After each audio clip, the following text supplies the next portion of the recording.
திமுக ஓரணியில் தமிழ்நாடு என்ற பெயரில் உறுப்பினர் சேர்க்கை பிரச்சாரம் நடத்தி வருகின்றது. அதற்காக வீடுகளுக்கு சென்று பொதுமக்களின் ஆதார் எண், வாக்காளர் அட்டை, வங்கி கணக்கு நகல், செல்போன் எண் உள்ளிட்ட தனிப்பட்ட தகவல்களை கேட்கின்றார்கள்.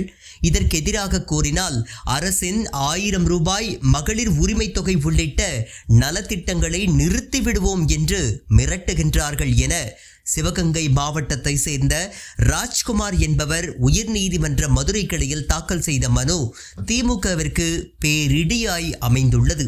அத்துடன் தனி நபர்களின் செல்போன் எண்ணையும் அதற்கு வரும் OTPயையும் வலுக்கட்டாயமாக திமுகவினர் வாங்குவதாக தனது மனுவில் குற்றம் சாட்டியிருந்தார். அரசியல் நோக்கங்களுக்காக ஆதார் தகவல்களை சேகரிக்க எந்த ஒரு அரசியல் கட்சிக்கும் ஆதார் அமைப்பு அனுமதி வழங்கவில்லை. அரசியல் பிரச்சாரத்திற்காக ஆதார் போன்ற தனிப்பட்ட தகவல்களை பயன்படுத்துவது தவறானது. எனவே ஆதார் விவரங்களை சேகரிக்க கூடாது என்றும் திமுகவினர் இதுவரை சேகரித்த ஆதார் மற்றும் தனிப்பட்ட விவரங்களை உடனடியாக அழிக்க வேண்டும் என்றும் பொதுமக்களிடம் திமுகவினர் சட்டவிரோதமாக ஆதார் விவரங்களை சேகரித்தது தொடர்பாக மத்திய அரசு மற்றும் ஆதாரின் தலைமை செயல் அதிகாரி விசாரணை நடத்தி திமுக பொதுச் செயலர் மீது சட்டப்படி நடவடிக்கை எடுக்கவும் உத்தரவிட வேண்டும் என்று வலியுறுத்தப்பட்டது.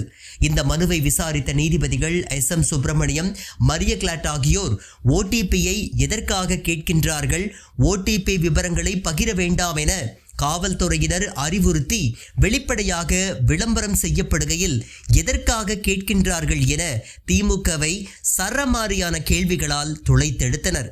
அத்தோடு திமுகவின் இந்த போக்கு மிகவும் ஆபத்தானது என்று கண்டித்த நீதிபதிகள் ஓரணியில் தமிழ்நாடு என்ற பெயரில் உறுப்பினர் சேர்க்கையின் போது OTPயை பெற இடைக்கால தடை விதித்திருப்பதோடு வழக்கில் இந்திய தேர்தல் ஆணையத்தை மனுதாரர் தரப்பில் எதிர் மனுதாரராக சேர்க்க வேண்டும் என்றும் டிஜிட்டல் முறையில் தனிநபர் தகவல் எவ்வாறு பாதுகாக்கப்படுகின்றது என்பது குறித்தும் வழக்கு தொடர்பாகவும் மத்திய மாநில அரசுகள் பதில் மனு தாக்கல் செய்ய உத்தரவிட்டு வழக்கு 2 வாரத்திற்கு ஒத்திவைக்கப்பட்டுள்ளது.